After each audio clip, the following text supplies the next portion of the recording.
Vale.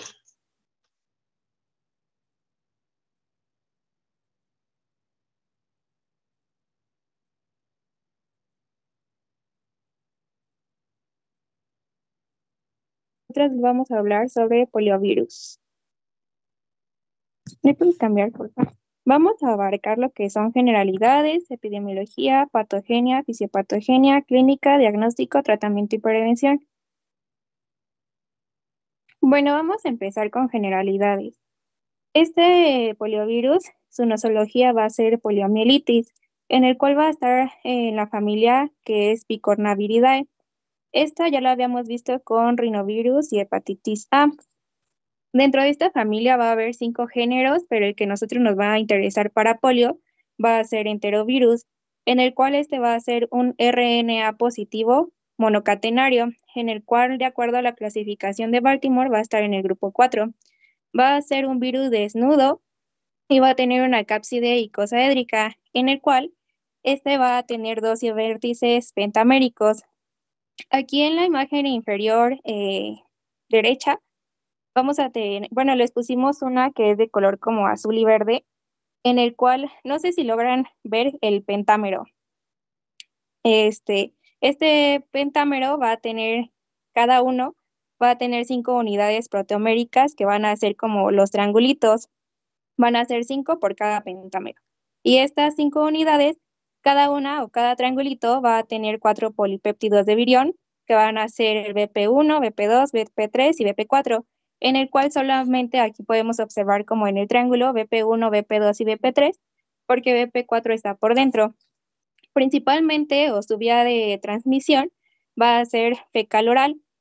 Esta o sus características van a tener que van a resistir el pH de 3 hasta 9, van a resistir detergentes o las condiciones ambientales que van a hacer el tratamiento de aguas residuales, al igual que el calor, y estos van a favorecer a su vía de transmisión. Aquí este poliovirus va a tener tropismo tanto por motoneuronas como el tronco encefálico.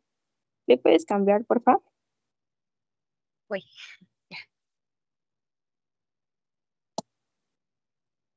Ya. Hablando un poco de la epidemiología, el hospedador principal de este virus va a ser el humano y va a tener 3 serotipos importantes, el 1, 2 y 3. El más frecuente en este caso va a ser el tipo 1.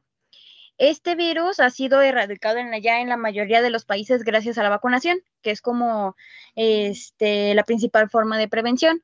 En es posible que los individuos no se infecten en su temprana infancia, pero sí más tarde en la vida. Es decir, que el riesgo puede aumentar conforme la edad.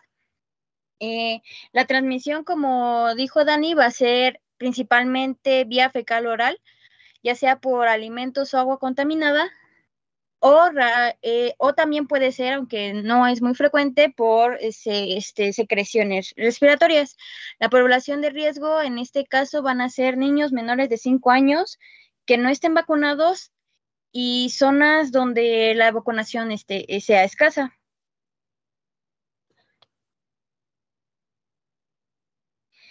En México, tenemos los datos de que 72% de los contagios no van a presentar síntomas, ya que este virus se tiende a autolimitar.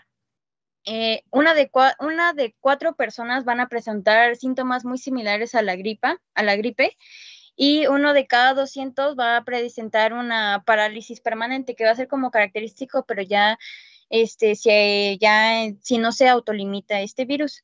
Y entre 2 y 10 de cada 100 personas pueden fallecer por parálisis de los músculos respiratorios. Bueno, entrando a la patogenia, como ya hemos visto, va a tener BP, en el cual aquí el más importante es el BP1, porque este es el que se va a unir al receptor de la célula, que va a ser el PBR o si no el CD155. Esta va a ser estructural. En cuanto a no estructurales, vamos a tener a la 2A, que esta va a inhibir la síntesis proteica de la célula huésped, en el cual va a favorecer el RNA viral, en el cual va a escindir el EIF4G, que este se encuentra pues en el ribosoma de la célula huésped.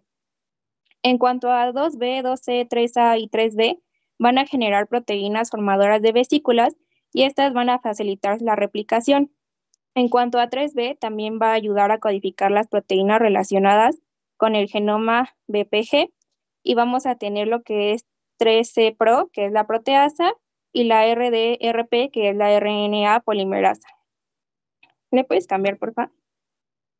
Aquí les puse una imagen en el cual vamos a observar al inicio, que es el BPG, que es la proteína vírica ligada al genoma. Vamos a tener lo que es IRES, que está en inglés, en el cual se significa el sitio interno de entrada al ribosoma, que esta es donde va a iniciar la traducción. Vamos a tener lo que son las proteínas estructurales que van a formar la cápside, en el cual vamos a tener que BP4 y BP2 se forman por la ruptura o división de lo que es la BP0. En cuanto a la BP4, esta va a servir para dar solidez a la estructura. Pero ¿qué va a pasar? Cuando este virus se une al receptor, esta BP4 se desprende. Igual, pues ya les voy a repetir, BP1 era el más importante porque es el que se une al receptor CD155.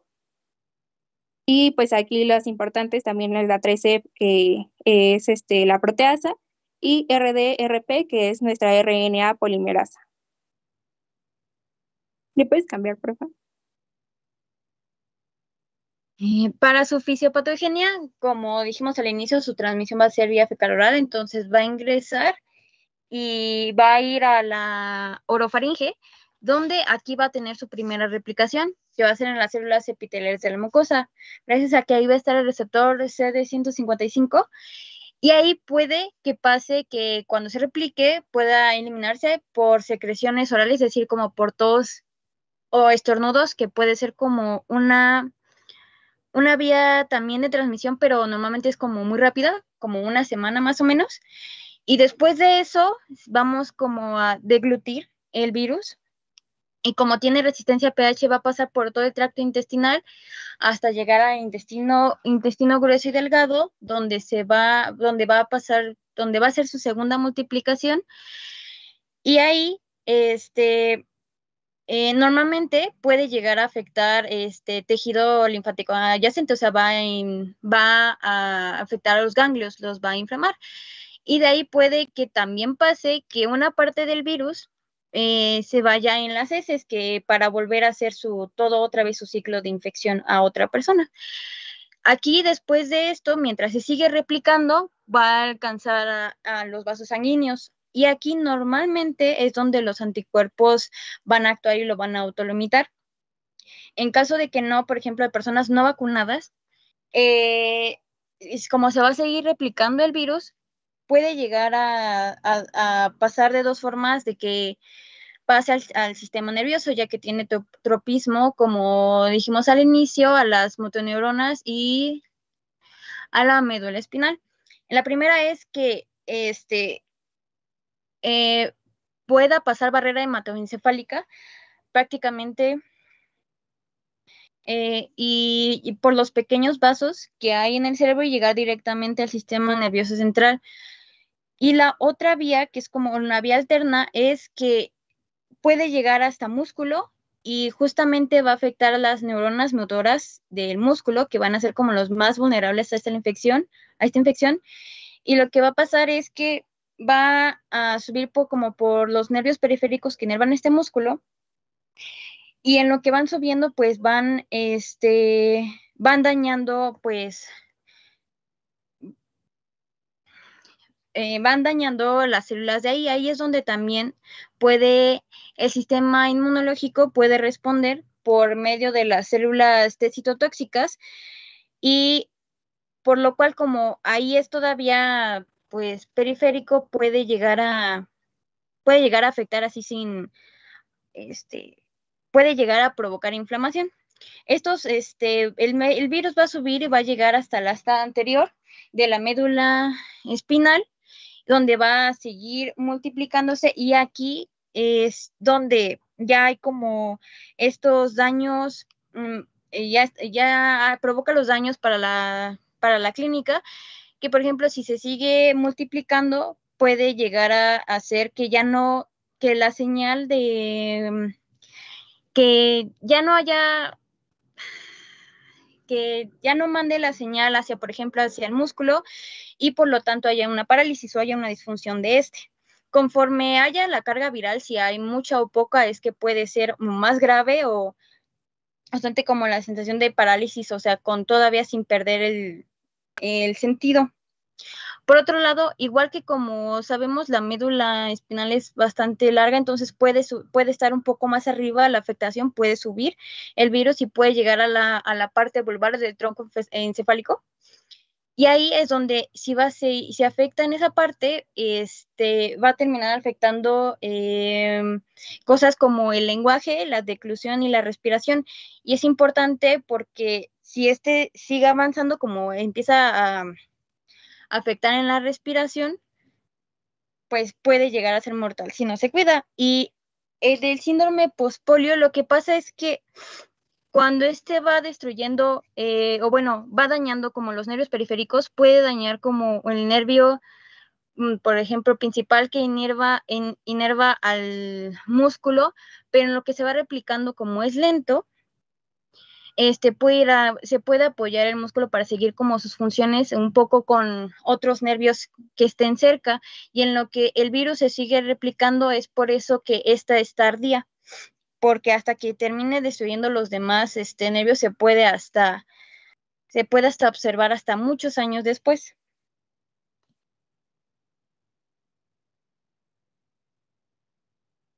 Bueno, vamos a entrar a la clínica en el cual esta tiende a tener una incubación de 4 hasta 35 días, pero en literatura dicen que también lo normal es de 7 a 14 días. Aquí vamos a presentar o van a presentar 4 cuadros las personas que no están vacunadas, en el cual el primero va a ser una poliomielitis asintomática, en el cual esta va a ser el 90% de los pacientes y aquí se va a limitar en donde se puede quedar tanto en la faringe o en el intestino, porque nos habían explicado que pues ahí pasa todo este proceso. Vamos a continuar con la poliomielitis abortiva, en el cual esta también se conoce como enfermedad menor. Esta, los signos o síntomas característicos puede ser que tenga una fiebre inespecífica en el 5% de los casos, pueden tener cefalea, malestar general, dolor de garganta o vómito, que este vómito puede durar de 3 a 4 días. ¿Me puedes cambiar, por favor? Vamos a tener también lo que es la poliomielitis no paralítica, en el cual esta también se conoce como meningitis aséptica. Esta va a afectar lo que es el 1 a 2%, y esta es porque el virus progresa hasta el sistema nervioso central o hasta las meninges. Aquí vamos a tener como signos o síntomas eh, el dolor de espalda, la rigidez del cuello, los espasmos musculares, y además se le van a agregar los síntomas o signos de, de la enfermedad menor, que como habíamos dicho era la fiebre, cefalea, malestar general, el dolor de garganta y el vómito. Y por último vamos a tener a la poliomielitis paralítica, que esta es la más grave. Esta también se le conoce como enfermedad mayor y esta afecta al 0.1 a 2%, en el cual son de 3 a 4 días posteriores de la recuperación de la enfermedad menor.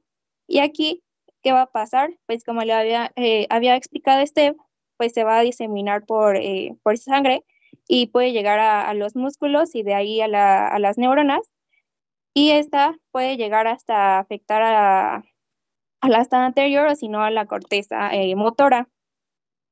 Esta va a ser caracterizada por tener una parálisis flácida asimétrica sin pérdida sensorial, que significa que el músculo está débil o que no se puede contraer, y esto puede ser variable porque puede afectar o un grupo de músculos o si no, puede afectar las 4 extremidades, pero también puede afectar el tronco encefálico, y al afectar el tronco encefálico puede afectar tanto a los pares craneales como a los músculos de la respiración.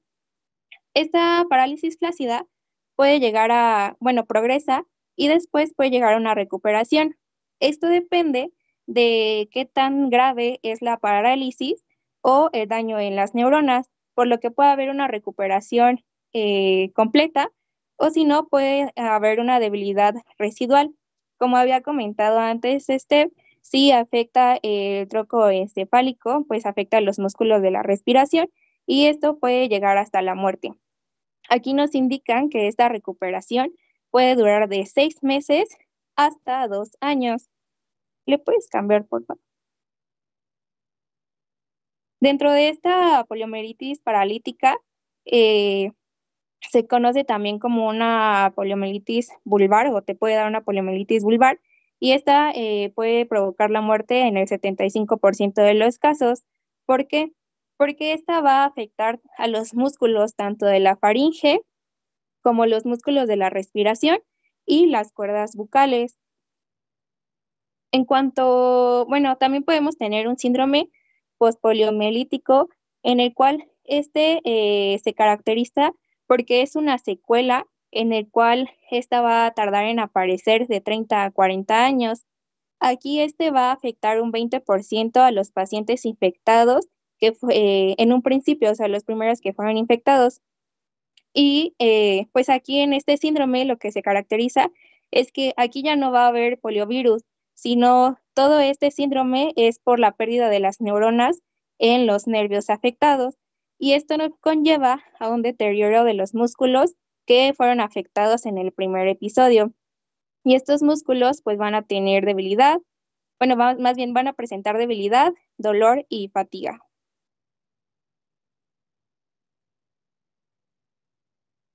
Para el diagnóstico de la poliomielitis, principalmente es clínico, porque como normalmente la mayoría de los contagios son asintomáticos, pues no llegan a consulta. Entonces, aquí es como más que lleguen, por ejemplo, con algún tipo de parálisis y normalmente son en cultivos como análisis de muestra de heces, que son como en los primeros 30 días, o secreciones de la garganta, que prácticamente son en los primeros días de la enfermedad, que es donde primeramente se replica el virus, pero como normalmente da solamente, como dije, en los primeros días, pues normalmente no es muy efectivo, o en el líquido cefalorraquídeo, que se utiliza rara vez. Por excelencia, para este va a ser el RT-PCR, que va a detectar el ARN vírico para diferenciarlo de los demás enterovirus, y también se puede apoyar por una prueba serológica que va a detectar a los anticuerpos.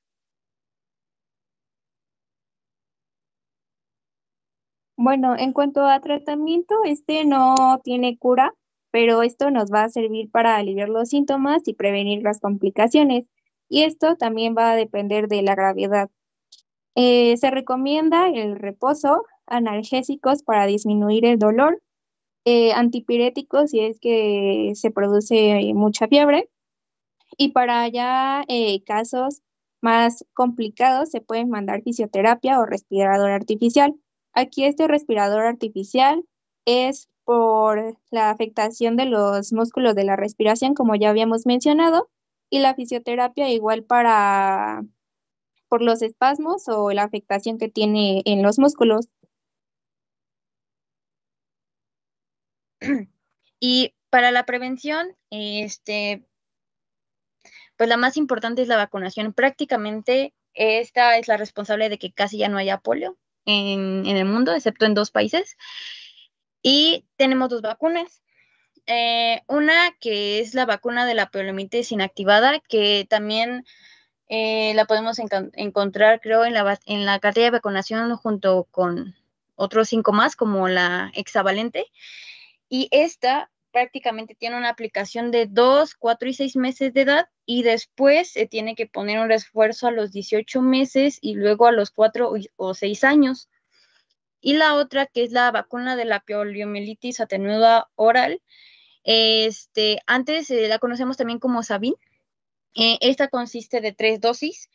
Las primeras 2 dosis son de 6 a 8 semanas de separación entre ellas, y luego una tercera dosis que es de 8 a 12 meses después de las primeras 2 dosis. Esta en especial en México se descontinuó en 2020 prácticamente porque se encontró un riesgo pequeño, pero un riesgo al momento de aplicarla. Normalmente en ambas se incorporaban las 3 cepas de polio. Y también otra forma de prevenirlo sería como el lavado de manos, prácticamente para no difundirlo como es con alimentos o agua contaminada en las manos, por ejemplo, también, o lavar bien los alimentos.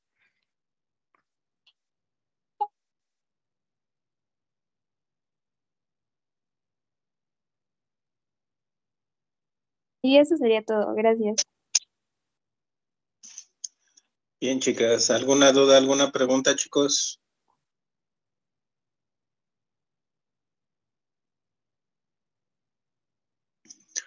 No sean temerosos, si nos conocemos. ¿Alguna duda, alguna pregunta? Todo claro como siempre. Entonces, ¿les puedo preguntar? Ujú.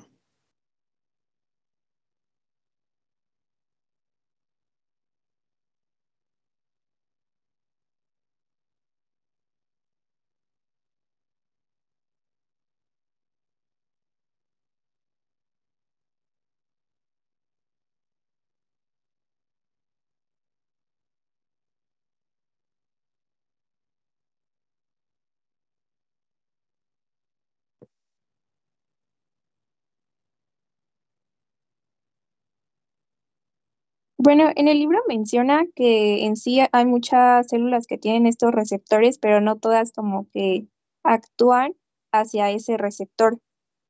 Entonces, indican que también tanto en células epiteliales como, pues sí creo que en las neuronas es donde más persisten estos, bueno, más bien en, ¿cómo era?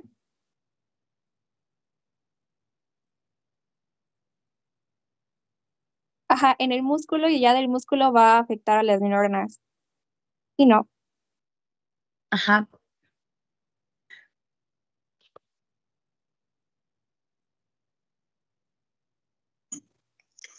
Bueno, a lo mejor ahí, para que nos quede un poquito más claro, Ada, el virus, recuerden que al ser un virus entérico, primero se multiplica dentro del tracto gastrointestinal, principalmente en el duodeno.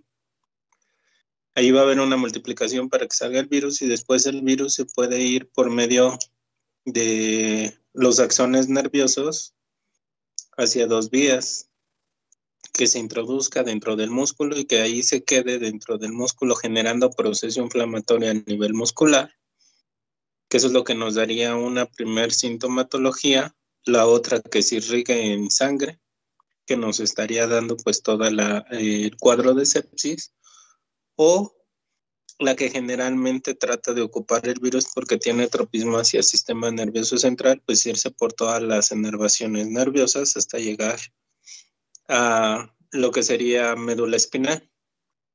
¿Qué ocurre dentro de la médula espinal específicamente? Y sus compañeras se las pusieron en las astas. Ahí va a haber un proceso inflamatorio por la multiplicación del virus. Esa multiplicación, dependiendo en qué cavidad, región, porción anatómica esté, pues nos puede llegar a generar los dos procesos a nivel neuronal. Uno sería que nos dé uno cognitivo en la parte superior, donde perderíamos lo que es el habla, sensibilidades, etcétera, o que nos dé una disminución en la motriz inferior, con lo cual generalmente tiende a verse más la característica de la parálisis o enfermedad mayor, donde tenemos la característica de que el paciente pierde sensibilidad en piernas. De nuevo, repito, las características importantes. De nuevo, de hecho, si se pueden subir a la diapositiva de arriba para que más o menos les quede claro, la gran mayoría, y por eso ahí está de forma elocuente, la gran mayoría del virus, como genera un primer proceso de multiplicación, ese primer proceso de multiplicación es exacerbado, va a tender a quedarse nada más a nivel intestinal, la mayoría va a salir por heces y por eso más del 90% va a cursar un cuadro leve. ¿Qué quiere decir esto? Una que otra diarrea, ligero proceso inflamatorio y por ahí puede haber febrícula. Pues no va a ir al médico por eso.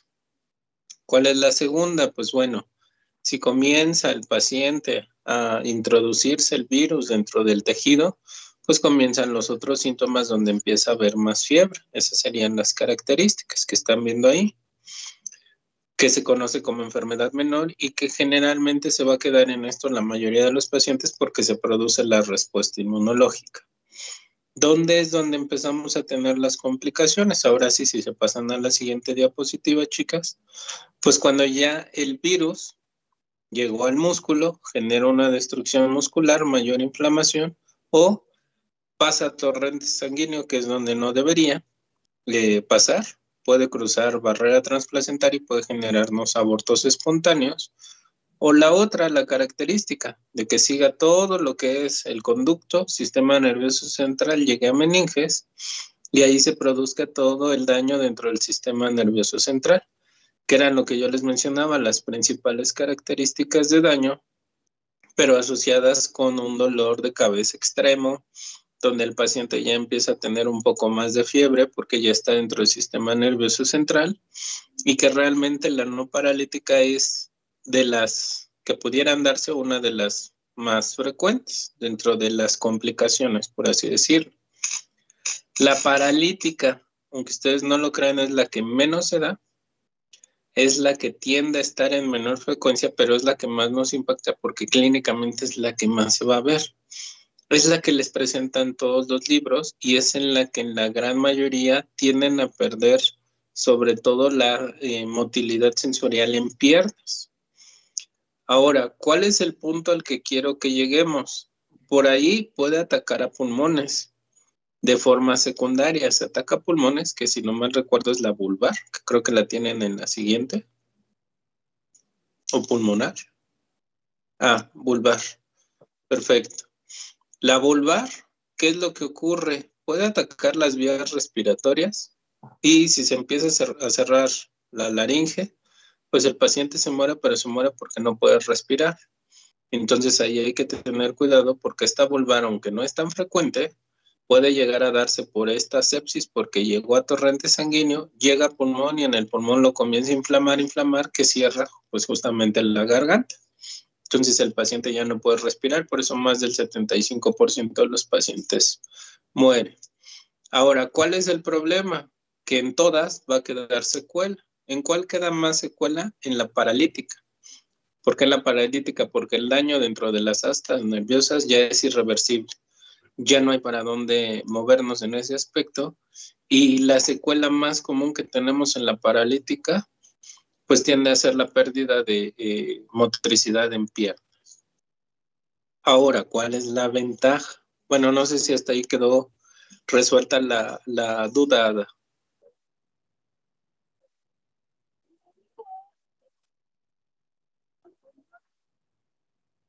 ¿Alguien más tiene alguna otra duda, chicos?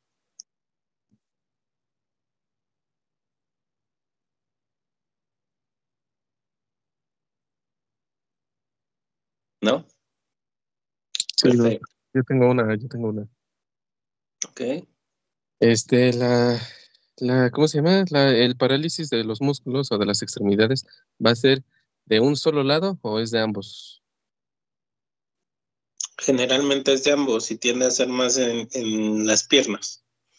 La parálisis más del 98% es en las dos piernas. Vale. Okay. En un bajo porcentaje puede darse en una, pero como está en el mismo axón nervioso la movilidad de las dos piernas, pues ahí es donde generalmente produce el daño. De la cadera hacia abajo. Ok. Gracias, Doc. ¿Alguien más? ¿No? Bueno, nada más. Yo creo. ¿Sí? Oiga, entonces una vez ya que el virus entra al sistema nervioso, ya no hay vuelta atrás, ¿no? Ya, o sea, va a llegar hasta lo que sería la fase paralítica, o se podría hacer algo. En este caso ya no podemos hacer nada porque acuérdense que si llegase el sistema inmunológico al sistema nervioso central, pues ahí ya me estaría hablando de un cuadro de sepsis, pero enorme porque ya está pasando barrera hematoencefálica. Entonces, ¿qué es lo único que detiene a este virus? La producción de anticuerpos. En realidad, para eso viene el mecanismo de prevención.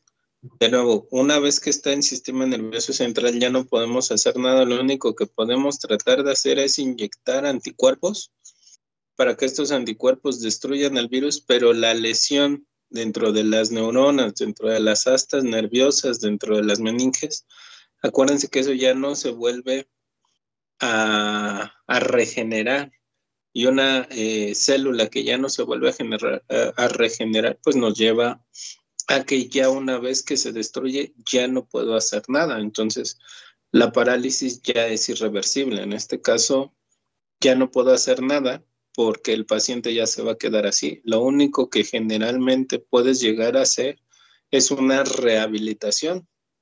Si recuerdas, dentro de los mecanismos de prevención ya estaba como en el 4º nivel, la prevención, que ya era una rehabilitación. Entonces la rehabilitación pues ya es tratar de que los músculos comiencen como que a generar una reacción, y esta reacción pues comience a tratar de que se empiecen a dar ahí inervaciones o algún tipo de conducción entre los músculos, pero ya es irreversible.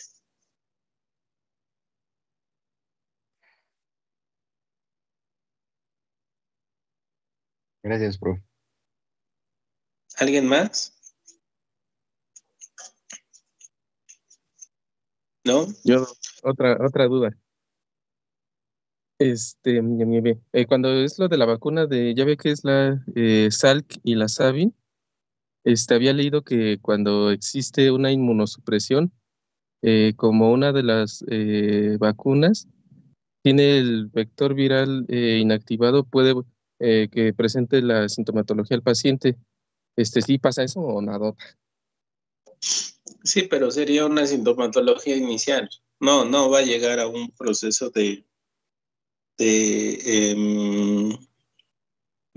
poliomielitis paralítica. ¿Por qué? Porque acuérdense que lo único que se hace es que este virus esté inactivo, sí produce proceso inflamatorio. Lo que tú vas a ver va a ser el primer proceso febril, donde puedes llegar a tener hasta un ligero cuadro de diarrea, pero hasta ahí se quedaría, donde más del 90% de los pacientes producen cuadro, pero no va a producir ningún otro daño porque no estás mandando un virus vivo, lo estás mandando atenuado.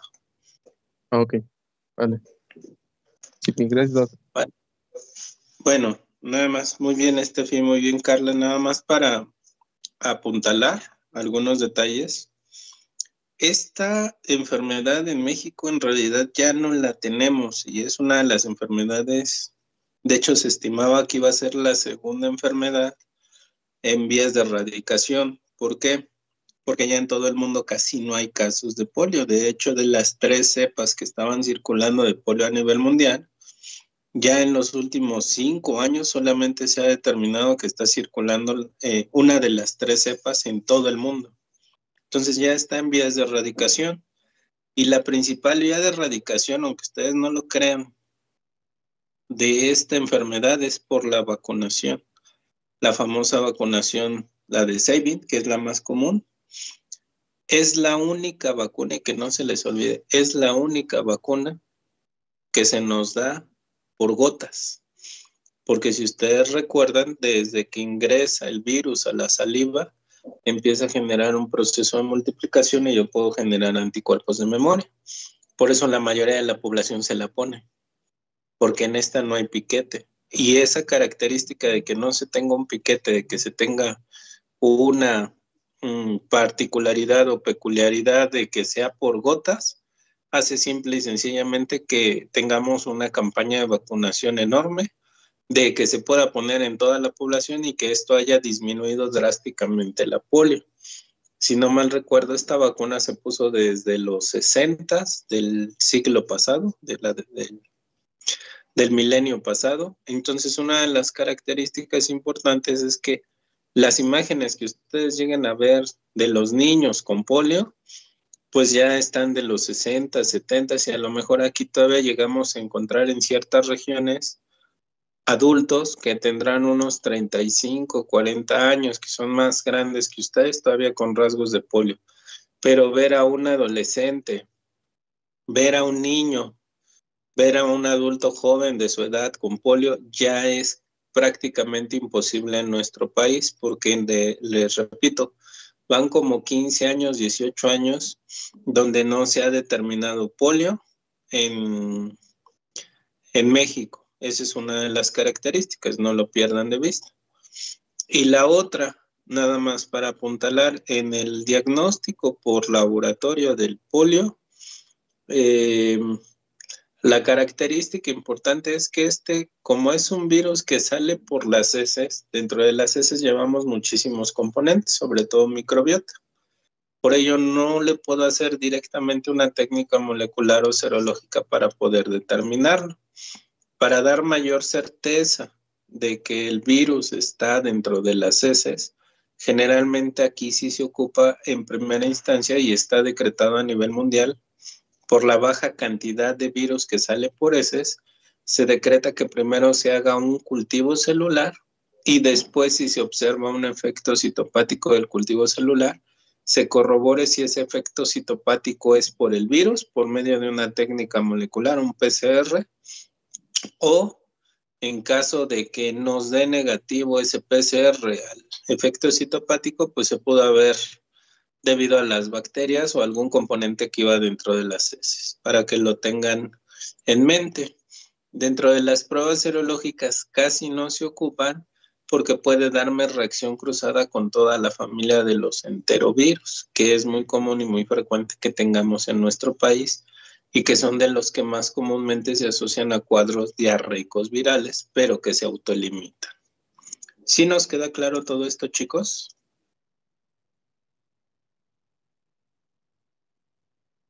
Sí.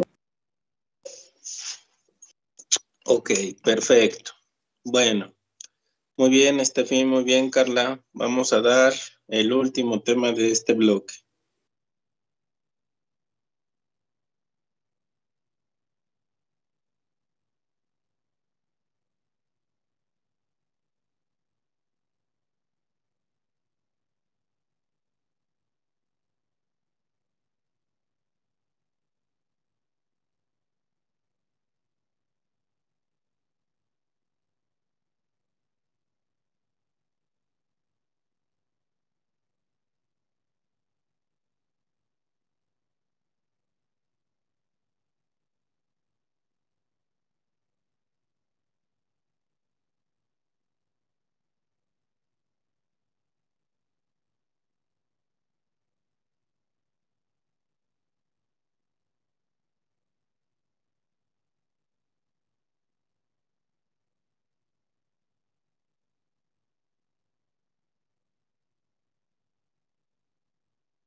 Ok, chicos, ¿ya ven la presentación? No, bueno, yo no. Sí. Sí. Perfecto. Sí me escuchó bien, ¿verdad? Sí, Doc. Ok, bueno, vamos a ver el último tema de este bloque, que sería lo que son enfermedades zoonóticas. Si ustedes recuerdan, pues ya me voy a ir un poquito más rápido. Lo que son las enfermedades zoonóticas, mencionábamos que son agentes microbiológicos que son transmitidos a partir de un animal. Mencionábamos cuando estábamos viendo dengue, zika y chikungunya diferentes ejemplos, y esa era una de las transmisiones por vector, pero tenemos otro tipo de transmisiones, como pueden ser la transmisión del virus por medio de partículas, en este caso el virus de la influenza, que nos da esta transmisión aerógena, que no es el único, pero bueno, podemos tener ahí varios ejemplos. La proximidad cercana a los animales, sobre todo transferencia por materia fecal de ellos. Fluidos corporales, como pueden ser principalmente perros y gatos. Ahí pues ya hablamos de varios ejemplos. Uno de ellos que ahorita recuerdo que vimos pues fue en Tameva. Ahí se me fue. El segundo parásito que vimos ahorita, Giardia lambda, acuérdense. Y pues bueno, vamos a ver ahorita el contacto directo con animales, que en este caso pues es rabia, la mordedura de los animales infectados, sobre todo caninos, ahorita lo vamos a analizar. Y pues otro de los grandes ejemplos que ya vimos que es la transmisión de enfermedades por consumo de alimentos. En este caso, pues consumo de carne o leche infectada, y pues ahí es donde tenemos un gran número de ejemplos, como me mencionaban desde la vez pasada, tenia, salmonella, shigella, que también puede estar, campylobacter, brucella, etc. Entonces ahorita nos vamos a enfocar un poquito más al contacto directo con animales, sobre todo por la mordedura de animales infectados. Esta tablita también, si no mal recuerdo, ya se las presenté cuando vimos las arbovirosis, que mencionábamos que una zoonosis, para que sea efectiva, tiene que comenzar con una transmisión humano-humano. ¿Qué es lo que pasa en el primero que tenemos en color verde, el virus de la rabia? Pues que en realidad esta transmisión no se ha dado de humano a humano, sino que solamente se da del animal al humano. Entonces no es tan efectiva o eficiente como si ha estado ocurriendo con otras infecciones como el dengue o como el VIH, que ya la transmisión se da de humano a humano. Disculpe, Entonces, ¿sí? No sé si solo soy yo, pero no veo su pantalla. Solo eres tú, sí. ¿Sí la ven, chicos? Sí. Sí, se ve. Sí se ve. Ok, gracias. Ok, bueno. Ya estoy en la del virus, ¿verdad? Sí. Sí. Perfecto. Bueno.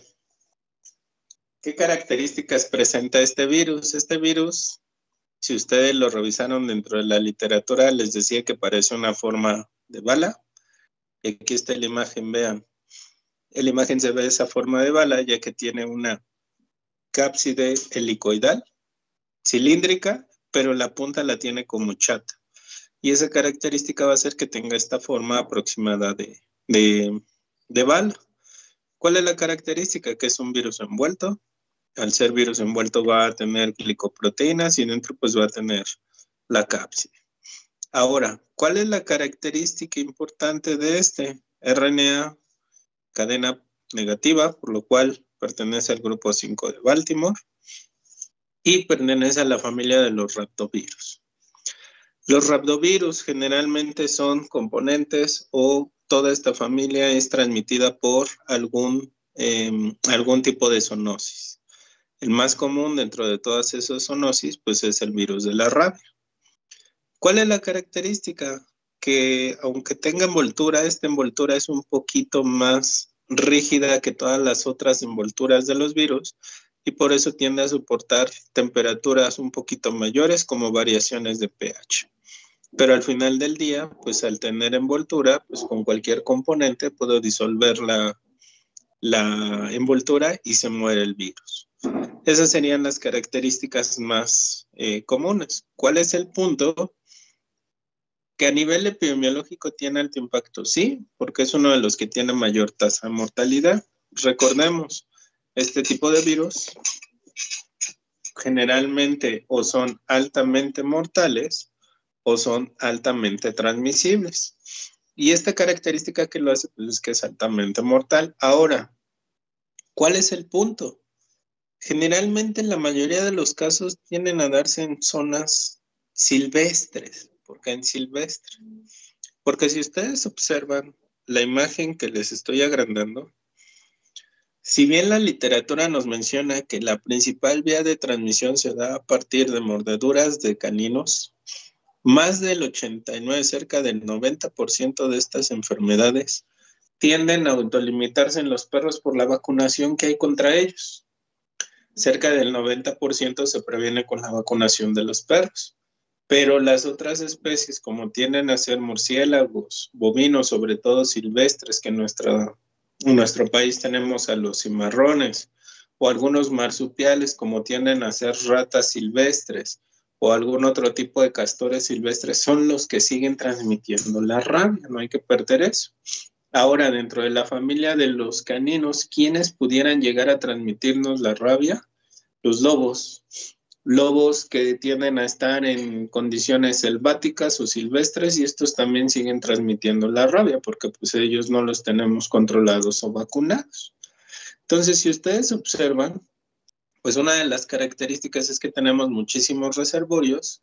Generalmente la mayoría de todos estos reservorios son carnívoros, y eso hace que tengamos una alta tasa de transmisión.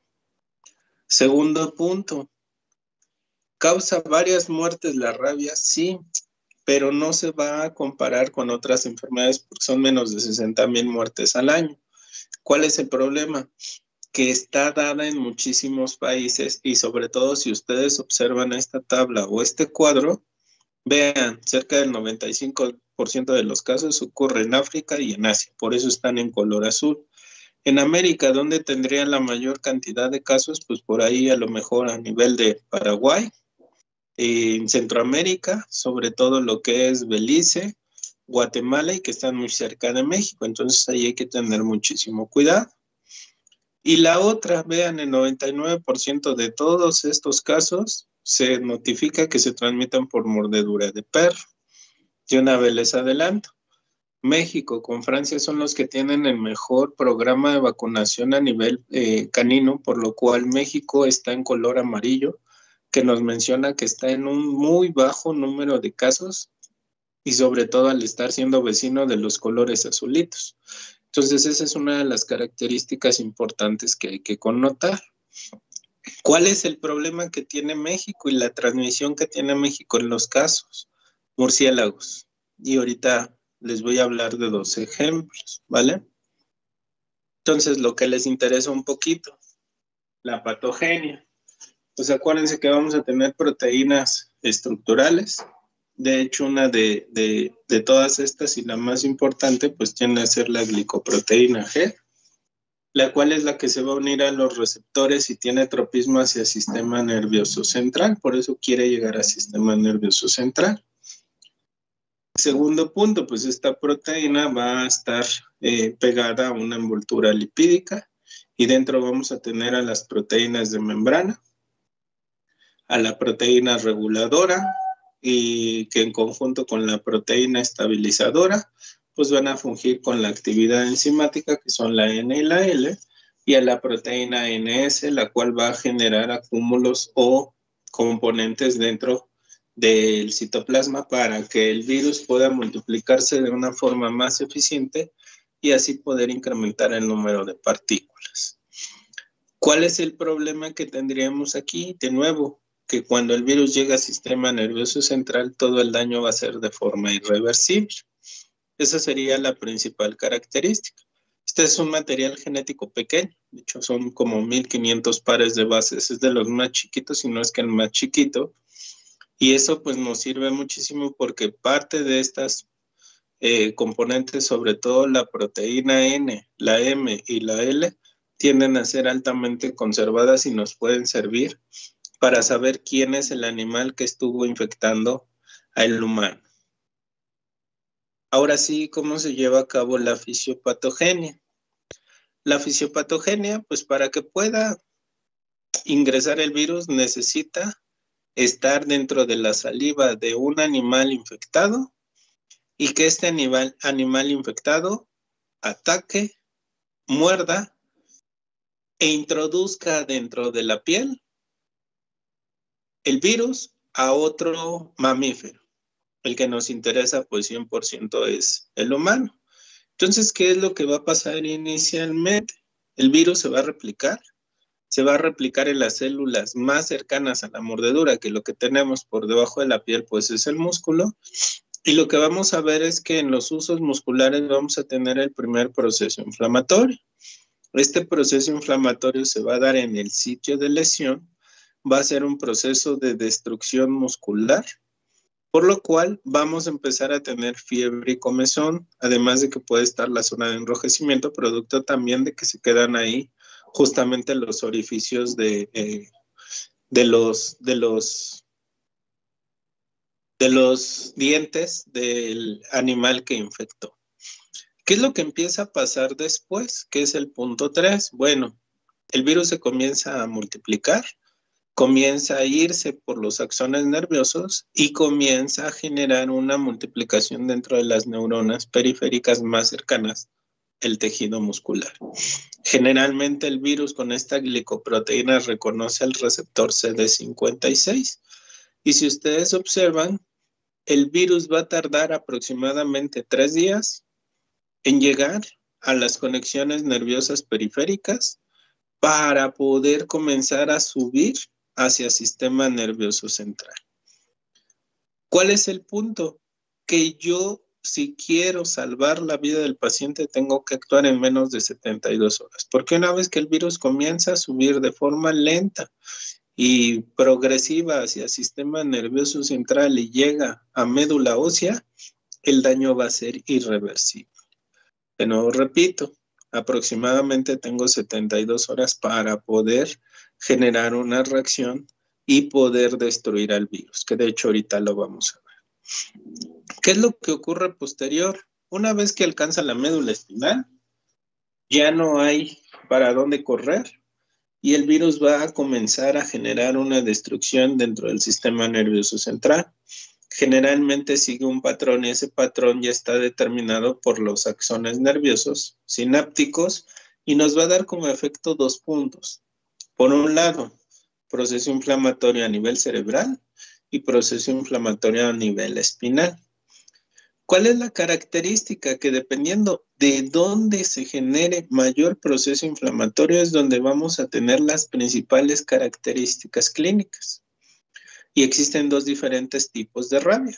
Una que se conoce como rabia paralítica, donde el principal daño dentro del proceso inflamatorio se da a nivel de médula espinal y lo que va a generar va a ser la pérdida de funciones motrices o que se genere un proceso inflamatorio exacerbado a nivel cerebral, lo cual nos va a producir la rabia furiosa, que es la que vemos en los animales, donde lo que principalmente va a estar caracterizado es el cambio de personalidad, donde vamos a tener también por ahí mayor secreción y entonces el virus, una vez que empieza a generar el cambio de personalidad en las personas, no es que la persona se vuelva más agresiva, sino que más bien al perder conexiones nerviosas, el animal o la persona infectada con la rabia pierde el miedo. Y entonces al perder el miedo, una de las características es que ya no mide los riesgos y por ello se abalanza a cualquier situación. Eso es lo que ya está descrito y sobre todo a nivel de los animales. ¿Cuál es la característica importante? Que esta rabia furiosa es la única que nos va a generar la transmisión del virus. ¿Por qué? Porque después de que se da este proceso de multiplicación, al darse el proceso de multiplicación dentro del cerebro, va a llegar más rápido a las terminaciones nerviosas sensitivas. ¿Y esto qué va a hacer? Que comience a generar mayor multiplicación dentro de la mucosa oral. Por ello, la vía de diseminación en los animales es que van a tener mayor secreción a nivel salival y esto va a hacer que el virus se encuentre siempre en la saliva. Pues estos perros o estos animales al perder el miedo o al perder la sensación de miedo, tienden a generar cualquier movimiento, tienden a generarlo como un proceso, digámoslo así, de no riesgo y por eso ellos tienden a morder. Reacción natural, lo cual va a hacer que dentro de la saliva esté el virus y vuelva a darse otra vez el ciclo, donde el virus vuelve a penetrar, ataca la piel y a partir de ahí comienza el ciclo. No sé si les quedó claro el proceso y cómo se va dando todo el daño dentro de la fisiopatogenia.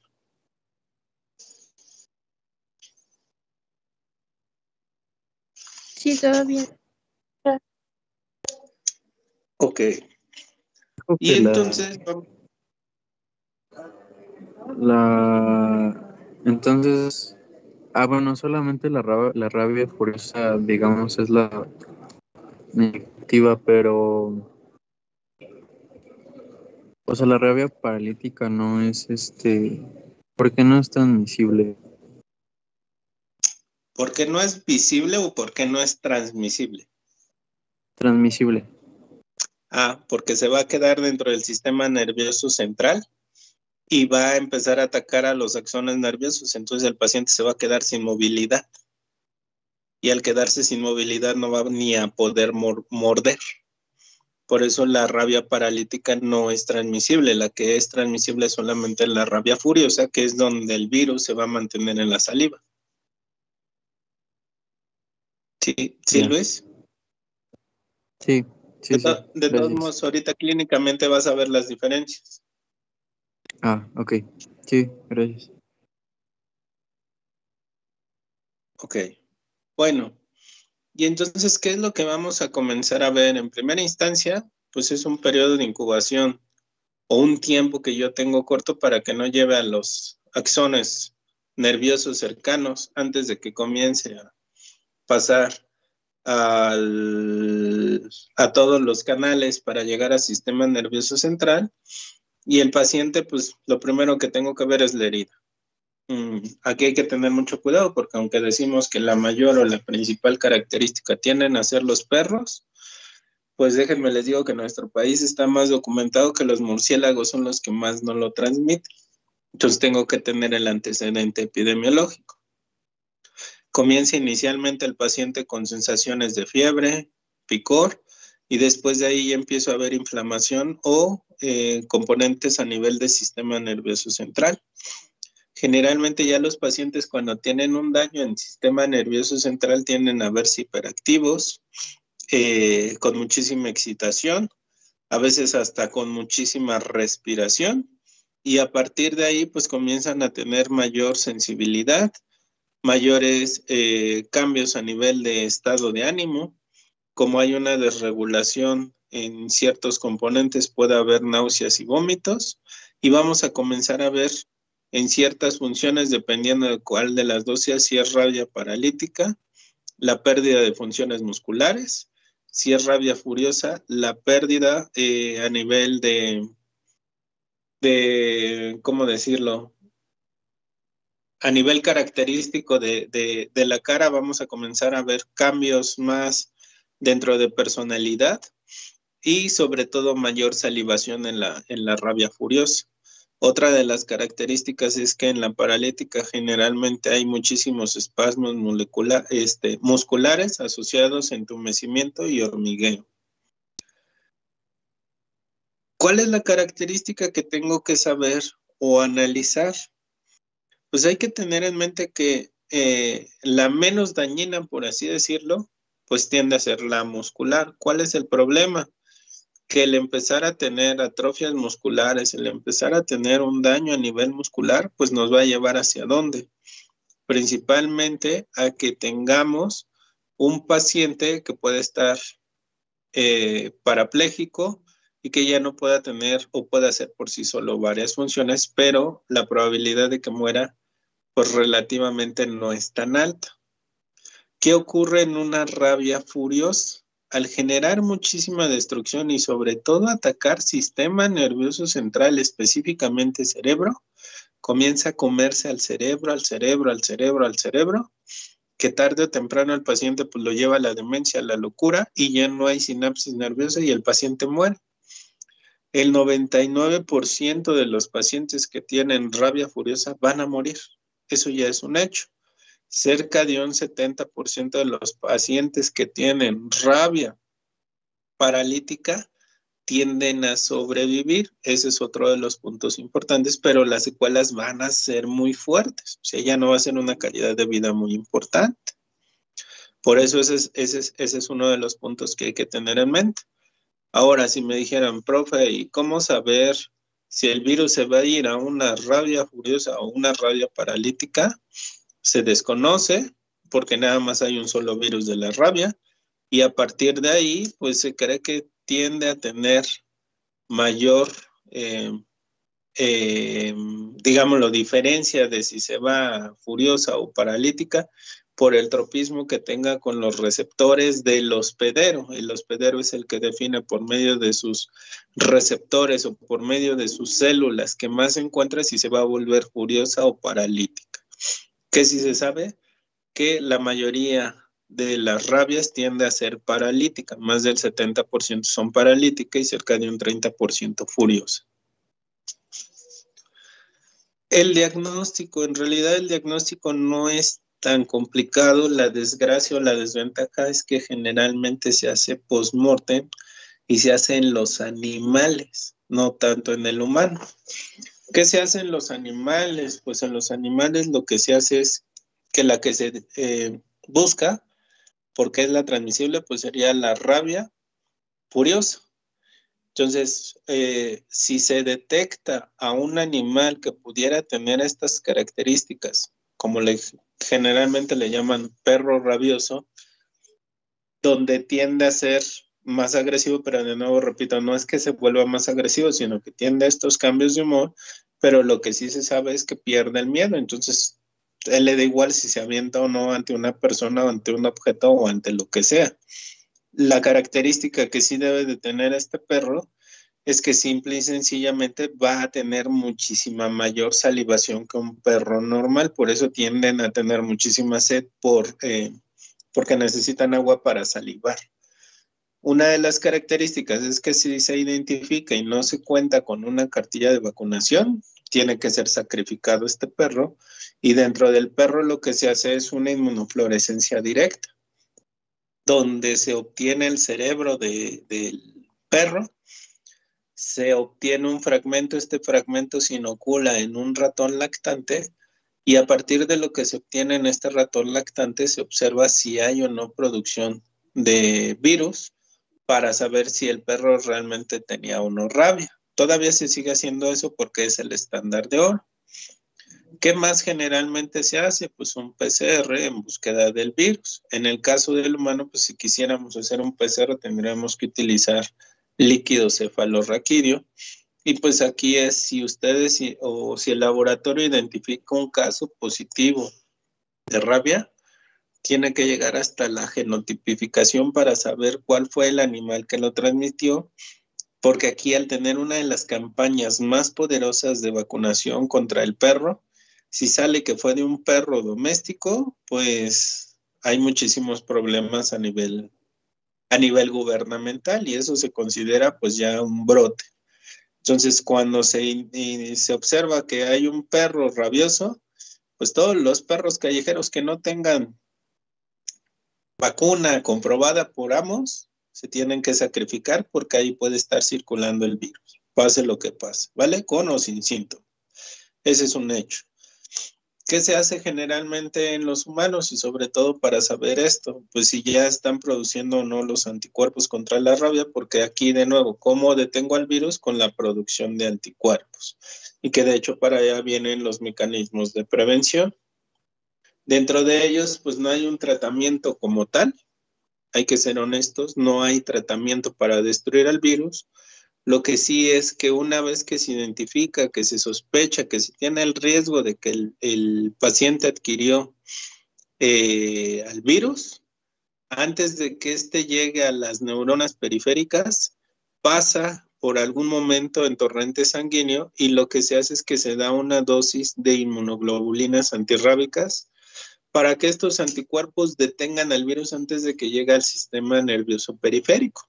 Estos anticuerpos sirven para neutralizar al virus antes de las 72 horas y por ende en automático comienza a darse la vacunación, que es un proceso de, si no mal recuerdo, 3 vacunas que se van dando en un periodo de, sí son 3 dosis, a los 3, a los 7 y a los 14 días, es un promedio de 2 semanas en donde se van dando estas vacunas para que el paciente comience a producir sus propios anticuerpos y que estos hagan que el virus ya no llegue al sistema nervioso central.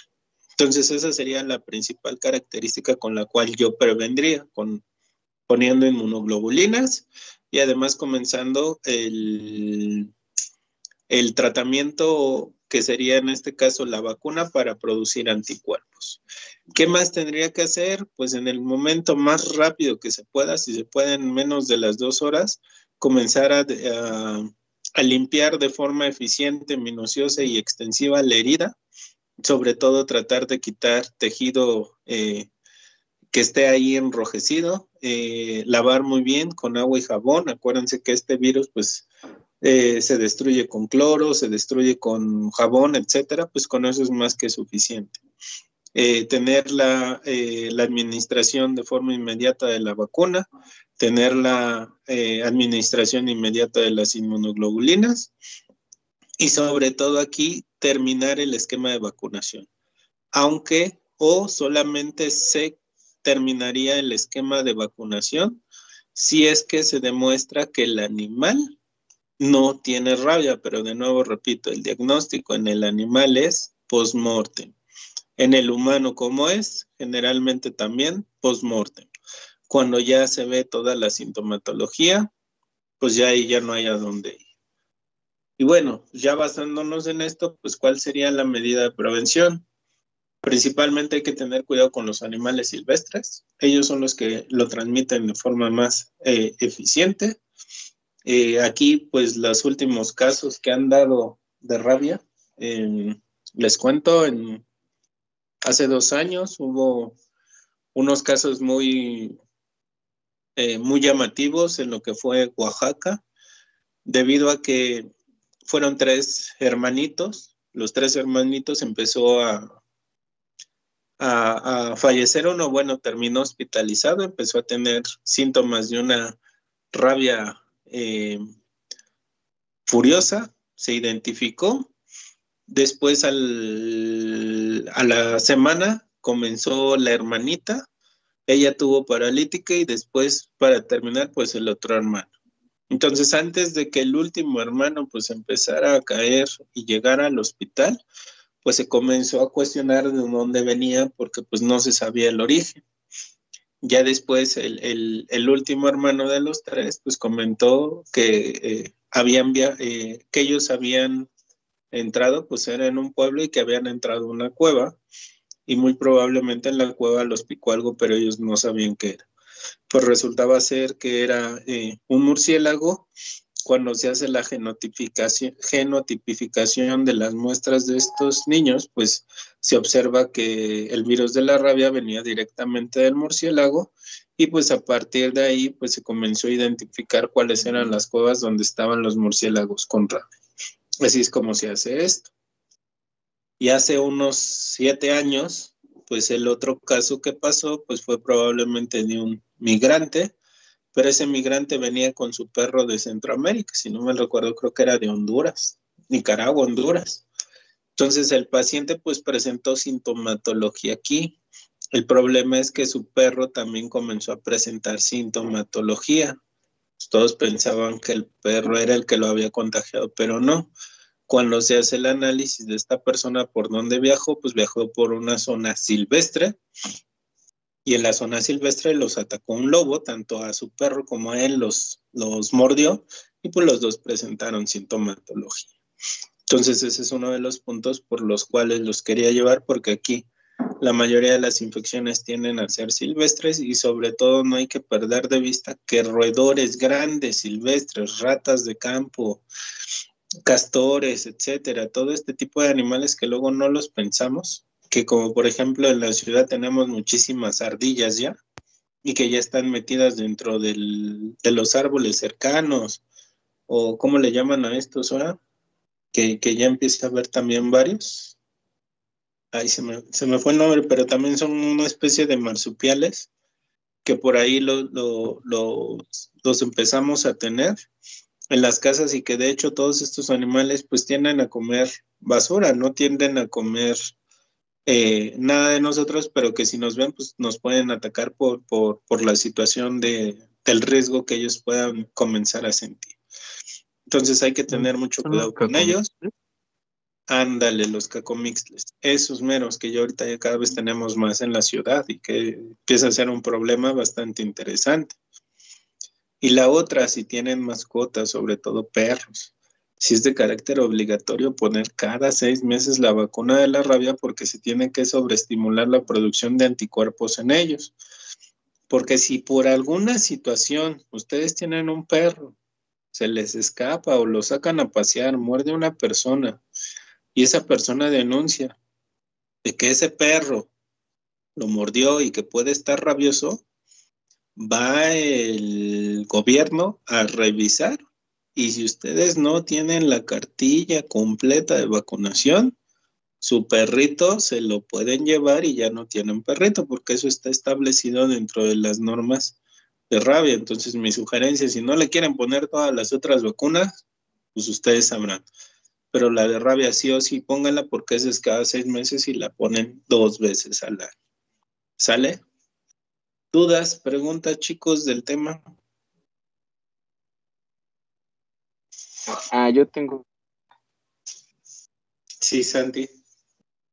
es que, bueno, creo que lo he leído de la algo así, nada más que no sé si esté desactualizado.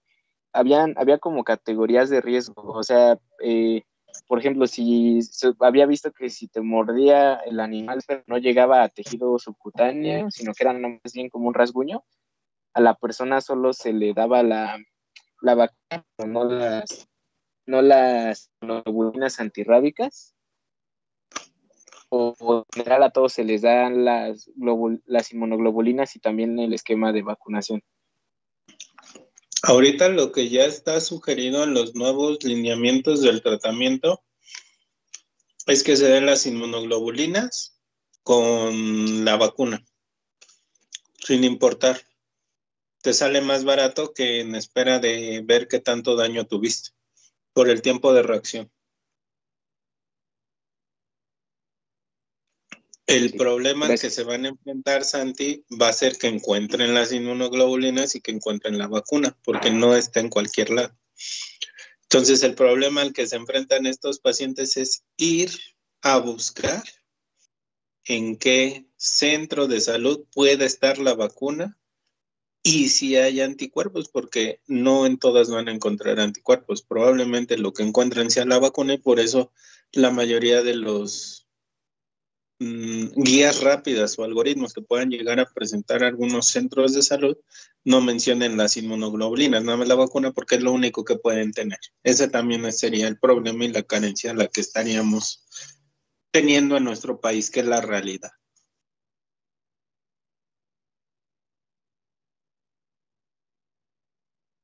¿Alguien más, chicos?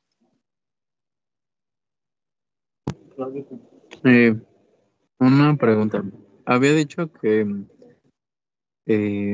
o sea, una cuestión era como atrapar al animal que había sido el transmisor, ¿no? Pero suponiendo que no se atrape, o sea, a nivel de diagnóstico realmente pues no sería tal vez como tan importante, o sea, porque tal vez en algún punto ya sería como más guiarse por las manifestaciones clínicas, ¿no? Sí, por los factores de riesgo. En caso de que sea un animal silvestre, no lo encuentres, pues el paciente te tiene que decir que lo mordió un lobo, que lo mordió un murciélago. Entonces, a partir de ahí tú ya comenzarías con las características. Si el paciente no dice, pues ya por desgracia, cuando va a llegar a consulta, ya va a llegar por las manifestaciones clínicas, ya se hace una parálisis rabiosa o furiosa, o una rabia furiosa o una rabia paralítica, por cualquiera de las dos, pero pues tú ahí ya no puedes hacer nada porque el paciente nunca llegó a consulta. Generalmente, pues tú, O sea, el que vas. Ajá. porque decía que justo también avanza, o sea, es como de rápida progresión, ¿no? Entonces también tal vez llegaría a afectar como en ¿cómo se dice? Como en, o sea, que cómo va a evolucionar. Es que no lo vas a ir viendo, Luis, porque en realidad el paciente tiene que llegar a ti. Aquí el gran problema es que el paciente cuando llega, ya llega porque ya el daño ya es muy, muy exacerbado a nivel de inflamación dentro del sistema nervioso central. Por eso se dice que se estimula después de un mes. El paciente, si no te llegó al principio, ya te va a llegar hasta después de un mes, pero ya con toda la clínica característica de una parálisis por rabia o por un cambio a nivel del estado de ánimo que sería la furiosa. Pero antes, pues es poco probable que te llegue, porque en realidad no vas a ir viendo a lo mejor tanta clínica. En la que sí lo tiendes a ver, pues es en la paralítica, porque ahí puede llegar a tener algún tipo de espasmos, dolor, etcétera, pero es poco frecuente que lo llegues a asociar la realidad si no te dice el factor de riesgo. Y entre más pase el tiempo, menos te vas a ver decir el factor de riesgo. Sí, sí, claro. Sí, Bueno, sí lo logras gracias. ver. Entonces, aquí, pues, por desgracia, sí depende mucho del paciente, no tanto de nosotros. ¿Qué depende de nosotros? Pues saber que está el protocolo. Y que si nos llega un paciente, hay que activar ese protocolo porque un caso, pues, es ya un brote. Entonces, ¿cuál es el protocolo? El paciente tratar de dirigirlo a cualquier centro de atención donde esté la vacuna, porque es lo que más van a encontrar, aunque lo ideal serían inmunoglobulinas con la vacuna. Y si es un animal doméstico, identificar al animal doméstico para corroborar si es que estuviera o no en riesgo el paciente de haber tenido rabia.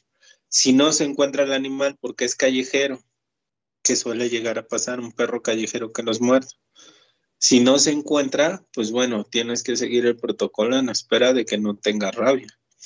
Pero si lo encuentras, pues tratas de diagnosticar, pero el diagnóstico no es tan rápido, no te lo dan en 24 horas, sino que tarda 3, 4 o hasta 5, 7 días. Entonces en ese tiempo tú ya acabaste el protocolo, que son las 3 dosis de vacuna en 14 días.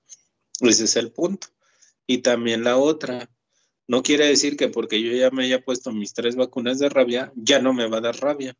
Los títulos de anticuerpos, conforme va pasando el tiempo, disminuyen y se estima que estos anticuerpos solamente están viables en un periodo de 2 a 5 años dependiendo de la persona. Entonces, a los 5 años es muy seguro que ya no tenga anticuerpos y que si me muerde un perro, después de 5 años pueda llegar a adquirir la rabia, para que no se nos olvide esa parte, no porque sean nuevas cepas, sino porque los anticuerpos, como no se vuelven a estimular, tienden a disminuir drásticamente sus títulos. Entonces, ahí si yo quisiera o si estoy trabajando con rabia, que es lo que pasa con muchos de las personas, hay que estarles vacunando cada 3, 4 años para que tengan títulos elevados o ver cuando se les bajan los títulos para que sigan teniendo títulos elevados y decentes contra el virus. Sí, sí, sí nos queda claro a todos.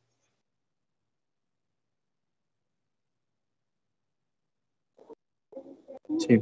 Sí. Okay. ¿Quiénes sería un grupo de riesgo principal para este tipo de enfermedad, chicos?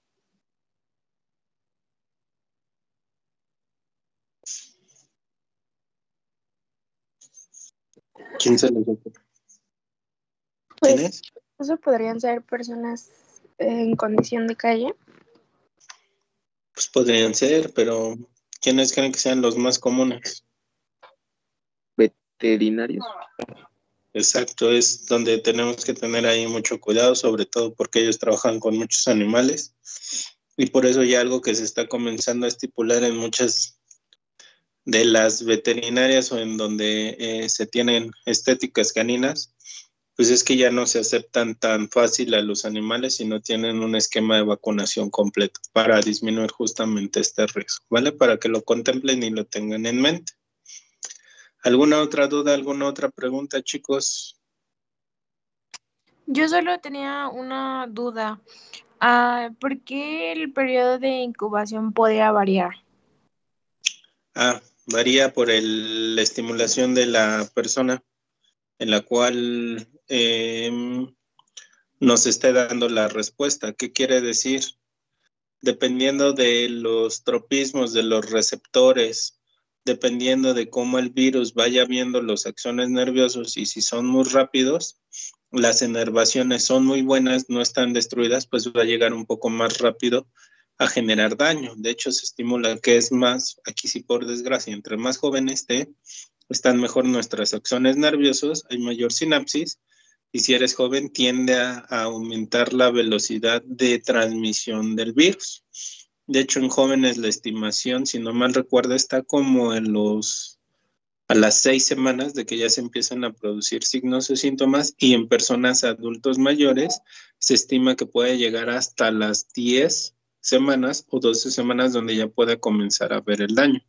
Pero eso, de nuevo, repito, se debe principalmente a las características propias del daño que esté produciendo y la velocidad que esté generando en estos axones periféricos.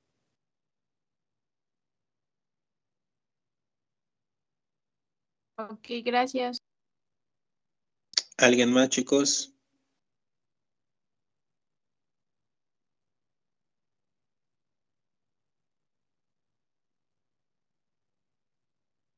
¿No, nadie?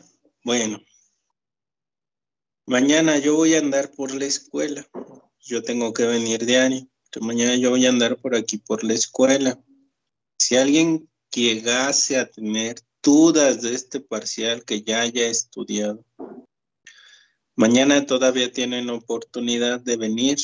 Los puedo ver en el salón y podemos resolver las dudas por medio del pizarrón para que no se lleven sus dudas. Eso sería el día de mañana. Si no tienen dudas, pues ya los vería hasta el día del examen, que sería el próximo viernes. No se les olvide que el próximo viernes a las 4 es el tercer parcial de virología. Consejos. ¿Qué tengo que saber aquí? ¿Qué me pueden preguntar más? Aquí sí tengo que asociar un poquito más la clínica. ¿Por qué? Porque acuérdense que todos los virus, generalmente la exacerbación es proceso inflamatorio. Y en casi todos voy a tener febrículas que después desaparecen, pero aquí sí me tengo que basar en los signos patognomónicos, periodos de incubación, y sobre todo no se les olviden que a lo mejor dentro de los factores de virulencia lo que más les pueden preguntar sean los receptores, o mejor dicho, las proteínas que se están pegando a qué células, y cuáles pueden llegar a ser las polimerasas o las activaciones del material genético, como serían helicasas o proteasas, ¿vale? Es lo que les podrían preguntar de más. ¿Qué más necesito saber dentro de esta asociación? Factores de riesgo. Todos los factores de riesgo que puedan estar per se dentro de los virus. Tercer punto, pues la clínica. Diferenciar muy bien la clínica entre todos, porque pueden venir simuladores clínicos donde nos pregunten de un virus qué clínica es y qué mandaríamos. Y la última, aquí, como casi no hay tratamiento, de los pocos que hay tratamientos, sí apréndanse el efecto que producen los componentes o dónde se pegan, pero sí las medidas de prevención, porque aquí es muy importante las medidas de prevención. Si ustedes ven, es donde vimos mayor medida de prevención asociado a la vacunación. Hay que saber qué es lo que se produce o cómo se producen las vacunas. ¿Qué quiere decir esto? ¿Qué es lo que se está vacunando? Si es solo el antígeno, si es todo el virus, si este virus está atenuado, si es recombinante, etcétera. Y cuándo se pone cada vacuna. Es muy frecuente y muy común que nos puedan preguntar de por lo menos 2 o 3, porque aquí casi todos tienen vacuna. No se les olvide eso. Dentro del laboratorio, ¿qué nos pueden preguntar? Pues las pruebas principales, aquí muchas son serológicas o moleculares, no hay tanto problema. A lo mejor sí nos pudieran llegar a preguntar marcadores como cuáles, pues acuérdense de las hepatitis. ¿Qué marcadores me sirven para determinar una hepatitis en fase aguda, una hepatitis crónica, para las que son agudas crónicas? ¿Cuándo sé que es B? ¿Cuándo sé que es C? ¿Qué prueba me confirma? En VIH, ¿cuál es el algoritmo? Que son 2 ELISAs más el Western blot. ¿En qué momento dejo de hacer esos 2 ELISAs con Western blot, etcétera? Todas esas cosas. Si es un recién nacido, ¿qué estudio mando solicitar? Si es una mujer embarazada, etcétera.